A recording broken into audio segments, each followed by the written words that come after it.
माता जी बाबा महाकाल की नगरी उज्जैन के अंदर जो कि धार्मिक नगरी है उसमें सनातन धर्म के जो महामंडलेश्वर है, महिला महामंडलेश्वर, उनके साथ इस तरह का अभद्रता व्यवहार क्या रहा, क्या है पूरा मामला? आज हम 50 वर्ष के हो गए हैं। जीवन में पहली बार ऐसा मन में विचार आया कि हमें भी भस्म आरती में जाना चाहिए। दर्शन तो काफ़ी बार किए, मैंने जल भी चढ़ाया बाबा को, परंतु पहली बार में भस्म आरती का मन में विचार आया और मैंने प्रशासक को फ़ोन किया, भाई मैं भी भस्म आरती करना चाहती हूँ, तो आप मेरा वो टिकट बना दीजिए। बोले ठीक है महाराज जी। मैंने बाकायदा टिकट के पैसे भी जमा करे, जो शुल्क लगता है वो, और हम 4 लोग गए, 3 माताएं थी मेरे साथ में, जो मेरी सेविका थी। इन लोगों ने मेरे साथ में जैसे ही मैं पहुंची, मैंने अपना आधार कार्ड बताया, टिकट बताई, मैं निरंजनी अखाड़े से हूँ, महामंडलेश्वर हूँ, ठीक है। तब भी इन्होंने मुझे बैरिकेड में जो आम पब्लिक है उनके बीच में खड़ा कर दिया। तब मैंने वहाँ से फ़ोटो खींच के अधिकारी को भेजा। मैंने बोला भाई तुम्हारे यहाँ इस प्रकार की महिला संत के साथ में जो स्थिति हो रही है, एक बात बताइए, मैं अखाड़े की महामंडलेश्वर, निरंजनी अखाड़े से महामंडलेश्वर हूँ, मेरे पद की गरिमा भी मुझे रखनी है, साधु समाज की भी गरिमा रखनी है, और पूरे देश की साध्वियों की गरिमा भी रखनी है। अगर मैं वहाँ उस स्थान पे बैठने में कुछ नहीं, मैं भक्तों के साथ नीचे भी बैठ जाती, कोई फ़र्क नहीं, परंतु मुझे मेरे पद की गरिमा रखने के लिए मैं जीवन में सब कुछ बर्दाश्त कर सकती हूँ, परंतु मेरे अखाड़े के पद को और मेरे साधु समाज के सम्मान को ठेस पहुँचाए, ये मैं कभी जीवन में बर्दाश्त नहीं कर सकती हूँ। और मेरा अपमान वहाँ हुआ, एक सन्यासी साध्वी का वहाँ अपमान हुआ। पहले तो मैं एक सन्यासी हूँ, और सन्यासी का और बाबा महाकाल का एक अटूट संबंध है। शिव और सन्यासी, शिव ही हमारे पिता हैं। हम अपने माता पिता को छोड़ने के बाद में हम माता पार्वती को अपनी माता लगाते हैं और शिव को अपने पिता, गुरु की जगह हम उन लोगों का नाम लिखते हैं, और वो हमारे पिता है। तो एक पिता के घर में एक बेटी का अपमान हुआ, और ये एक साधु का नहीं, सनातन धर्म का और भगवा का अपमान हुआ। लोग कह रहे हैं, आप लोग कह रहे हैं कि हम भगवा राज लाएंगे, हम हिंदू राष्ट्र बनाएंगे। अरे जिस भगवा को ही एक साध्वी, मात्र एक साध्वी थी, आज महाकाल के दरबार में मात्र एक साध्वी, महामंडलेश्वर मंदाकिनीपुरी, उसको स्थान नहीं दिया गया बैठने के लिए।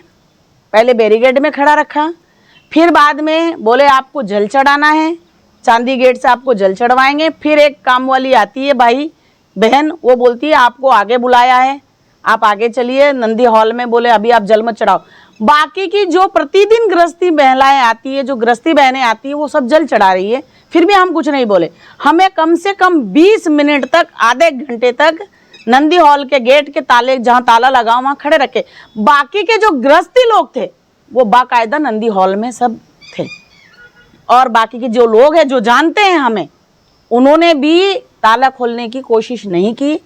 ये मेरे पिता के घर में मेरा अपमान है, और मैं प्रशासन को कहना चाहती हूँ कि देखो सुधर जाओ और संभल जाओ, क्योंकि तुम्हारी वजह से पूरा उज्जैन, पूरा मध्य प्रदेश बदनाम हो रहा है। और माननीय मुख्यमंत्री जी से कहना चाहती हूँ कि आपने जैसे प्रशासकों को यहाँ पे लाके बिठाया है, इससे आपकी बड़ाई नहीं हो रही है, आपकी बदनामी हो रही है। क्यों? क्योंकि एक बात बताइए, बाहर से जो लोग आते हैं दर्शन करने के लिए, वो दोबारा उज्जैन में नहीं आएंगे, क्योंकि मैंने रात को स्थिति देखी है। मैं खुद ऑटो से गई हूँ, क्योंकि मैं काफ़ी समय से सुन रही थी, काफ़ी मातृशक्ति बहनों ने मुझे बोला, माँ महाकाल के अंदर बहुत धांधली चल रही है, बहुत गलत हो रहा है। तो हमने विश्वास नहीं किया, परंतु मैं खुद ऑटो में बैठ के गई। लोग गेट पूछ रहे हैं, भाई 2 नंबर गेट कौन सा है, 4 नंबर गेट, कोई बताने वाला नहीं है। और वहाँ के जो गार्ड है, किसी को बोलने का बिल्कुल तमीज नहीं है, एकदम बदतमीज लोग हैं। करोड़ों रुपए के कॉन्ट्रैक्ट दिए तुमने सिक्योरिटी गार्ड के, तो इसलिए दिए, पब्लिक का पैसा लेके तुम दे रहे हो, तो पब्लिक का सम्मान नहीं कर सकते। अरे मैं एक महामंडलेश्वर होने के बाद में मेरा सम्मान नहीं हुआ, तो मैं आम जो माताएं आ रही है उनका क्या होगा? उनकी तो कोई इज्जत नहीं है, आम पब्लिक की क्या इज्जत है फिर महाकाल के अंदर? ये पूरे मध्य प्रदेश का नाम खराब हो रहा है। और माननीय मुख्यमंत्री जी, आपका भी नाम खराब हो रहा है, ये मैं बता रही हूं। और ये बाबा महाकाल जो है ना, ये उज्जैन के राजा है, ये मध्य प्रदेश के राजा है, ठीक है ना। यहाँ जिसने भी अनर्थ किया है, जिसने भी अति किए, उसका अंत हुआ है। तो ये प्रशासक का अंत बाबा महाकाल करेगा। और कितने प्रशासक आके चले गए हैं, और उनके जाने के बाद में कितनी मिठाइयां बटी है, कितने ढोल बजे हैं। ऐसा ना हो आपके जाने के बाद में उज्जैन में दीपक जले, दिवाली मनाए लोग, क्योंकि इतना अत्याचार है। और बिल्कुल जो पैसे की जो है ना वहां उगाई हो रही है। मैंने कम से कम 25 से 50 लोग ऐसे देखे हैं जो लोगों से पैसे ले रहे हैं और पर्चियां दे रहे हैं, भैया पैसे लो, चलो जल चढ़ाना है। और मैं उनके चेहरे से जानती हूं, सबको खड़ा कर दूंगी, ये भी मैं कह रही हूं। और मैंने एक चीज और बोलना चाहती हूं, जब भी साधु ने आवाज उठाई है, उस साधु को बदनाम कर दिया है, किसी के चरित्र पे उंगली उठा दी और उसको बदनाम करके उसको घर में बिठा दिया, ठीक है। किसी के ऊपर इल्जाम लगा दिया, जी ये तो पैसे से रसीद कटा रहा है, उसको घर में बिठा दिया। किसी को आपने विवादित बना दिया है, जो भी अगर महाकाल के ऊपर आवाज उठाता उसको विवादित बना देते हैं। तो भैया मेरे ऊपर कौन सा इल्जाम लगाओगे, कौन सी धारा लगवाओगे आप? प्रशासन से ये मैं कहना चाहती हूँ, आपने मेरे साथ बहुत गलत किया और मेरा अपमान हुआ है।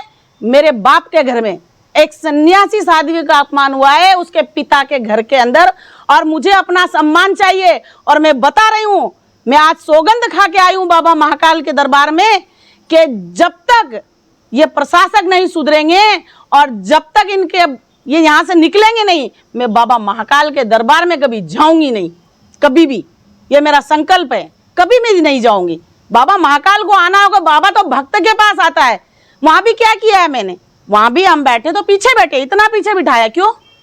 वहां जो चटाई बिछाई थी वहां उसने बैरिकेड लगा दिए। तो क्या हम नहीं समझते हैं? हम इतने मूर्ख नहीं है? हम भी सन्यास लिया है, साधु है हमारे पास में।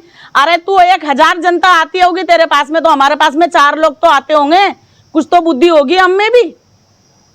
तो मैं कहना चाहती हूँ कि सावधान हो जाइए, ये बाबा महाकाल का आदेश है। अब इस आदेश की पालना कर लीजिए, वरना अच्छे के बोरिए बिस्तर बन चुके हैं उज्जैन से। ऐसा ना हो कि आपके भी बन जाए। देखो आप ये इसमें इस संबंध में मात्र 30 की स्पीड की हवा से मूर्ति गिर गई, जबकि दावा ये किया जा रहा था, कलेक्टर साहब ने कहा था कि मूर्ति 10 साल तक कुछ नहीं मिलेगी। क्या कहना चाहेंगे? देखो जो सत्य होता है ना, उसको छुपाने के लिए लोगों को कई झूठ बोलने पड़ते हैं। और अगर एक झूठ को छुपाना है तो कम से कम सफ़ेद 10 झूठ बोलने पड़ेंगे, जब एक झूठ छुप पाएगा। तो इन्होंने तो पहले ही, मोदी जी नहीं आया उसके पहले ही इन लोगों को पता था कि हम भ्रष्टाचार कर रहे हैं, है ना। तुरंत इन्होंने प्लास्टिकों पे पेंट पोत दिया है और सब गलत काम किया है भाई, हम जानते हैं। एक बात बताइए, जो मंदिर बनाते हैं, मूर्ति बनाते हैं, आप गंगा जी में जाके देखिए, भगवान भोलेनाथ की मूर्ति है, कितना तूफान आया, कितनी बाढ़ आई, परंतु वो मूर्ति बिल्कुल नहीं हिली। तो बताइए, इतनी सी स्पष्ट जरा सी हवा तूफान आया, इसमें बड़ी बड़ी मूर्तियां ढा गई। तो ये तो प्रशासन की लापरवाही है और प्रशासन का कुछ तो लोचा है इसके अंदर। और मैं तो कहती हूँ कि जितने भी मेरे उज्जैन के नेता हैं, उनसे भी बोलो आँख खोल लीजिए भगवान, क्योंकि जब तक आप आपके आंखें नहीं खोलोगे तो ये पब्लिक आप लोगों का सबका साथ छोड़ देगी, क्योंकि पब्लिक समझदार हो चुकी है। वी.डी. शर्मा जी ने बोला कि नई मूर्ति रिप्लेसमेंट में लगाई जाएगी, तो ये कैसा? तो ठीक है, किसी का बच्चा मर जाए किसी के नीचे दब के, तो उसको भी आप नया तैयार करवा देना।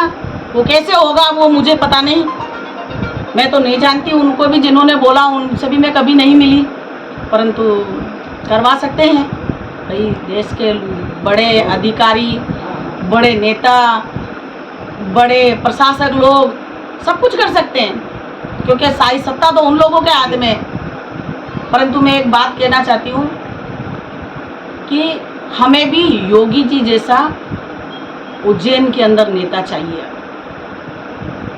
क्योंकि एक योगी जी ऐसा व्यक्ति है जो एक भगवा धारण करने के बाद में भी भगवा का और समाज का पूरे का सम्मान कर रहे हैं। तो ऐसा व्यक्ति चाहिए मध्य प्रदेश को भी। अब ऐसे नहीं चाहिए कि जिस बाप के घर में बेटी की इज्जत ना हो, एक भगवा की इज्जत ना हो।